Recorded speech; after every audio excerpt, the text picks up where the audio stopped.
Salut à tous, bienvenue dans ma vidéo. Cette semaine, ou plutôt dans cette vidéo, on va voir comment enlever le genou quand on va passer en knee slice et que mon adversaire il me bloque avec son genou. D'accord? On va voir un petit truc que j'aime bien faire qui peut s'adapter aussi bien en kimono que sans kimono, je pense, vous allez me dire. Mais avant ça, je vais vous parler vite fait de Fan de Combat, nrfight.tv, NR Fight Club.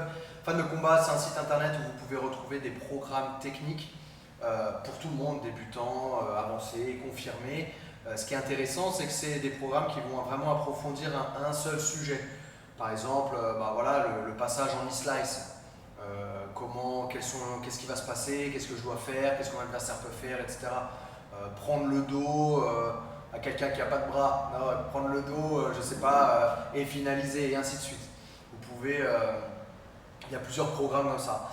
Vous avez NR Fight TV aussi, où vous pouvez suivre le programme technique au quotidien du NR Fight. Et puis vous avez les NR Fight Club, c'est les endroits, les clubs où vous pouvez vous entraîner, des clubs physiques, que ce soit à Paris ou au Brésil, ici à Rio.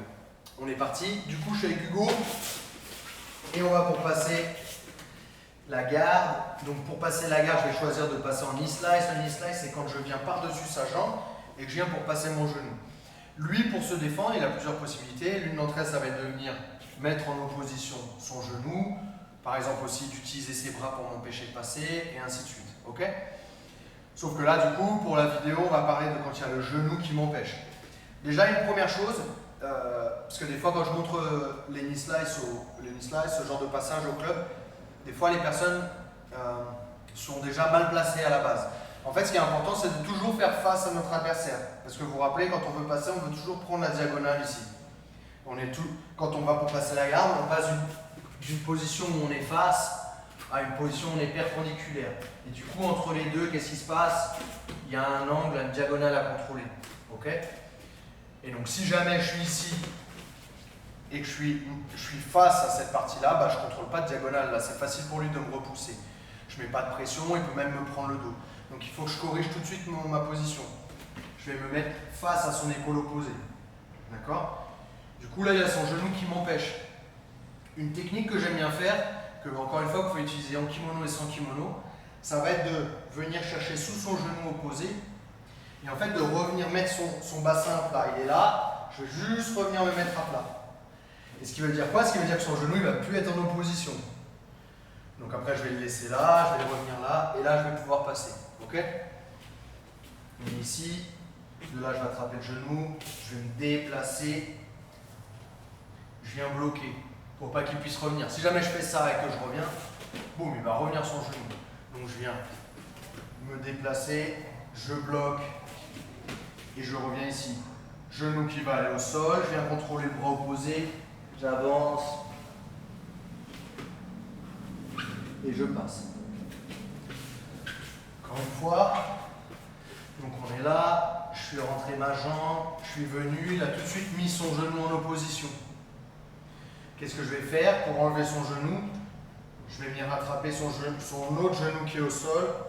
Je vais venir remettre son bassin à plat.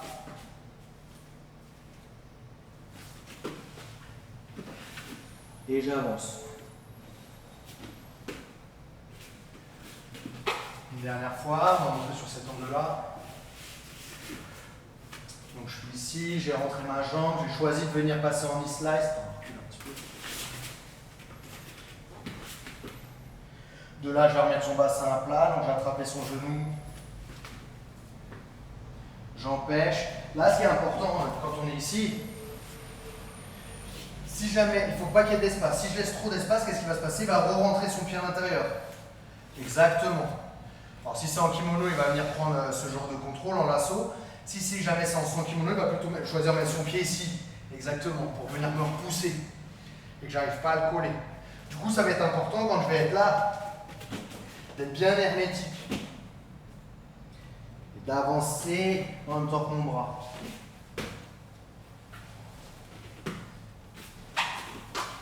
Une dernière. On est là. Boum. Il a mis son genou en opposition. Je viens le remettre à plat. Je rentre mon bras. Coude fermé. Une autre possibilité aussi, c'est que si jamais vous laissez votre coude ouvert, ça peut faire une clé de bras inversée ici.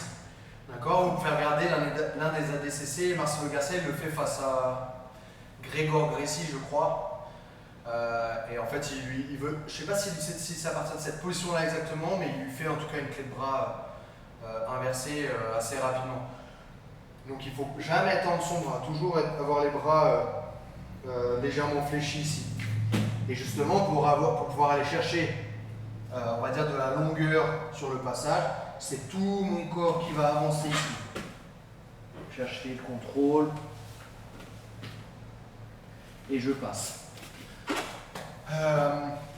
Donc voilà, ça c'est vraiment important, c'est un petit truc que j'aime bien faire. Encore une fois, qu'on peut adapter en kimono et sans kimono. Quand on va pour passer avec le genou levé en diagonale, et si jamais il m'embête avec son genou et que j'arrive pas à coller en fait mon buste contre son buste en 100 kg et donc scorer les points ou être un peu plus à l'abri des finalisations. Bon, j'espère que cette petite technique va vous aider dans vos entraînements. N'hésitez pas à mettre en commentaire vos critiques, si ça s'est bien passé, ça s'est pas bien passé les entraînements. Et puis comme ça, on essaie de faire évoluer, j'essaie de vous apporter un peu plus de technique au fur et à mesure. Merci à tous et à très bientôt. Os.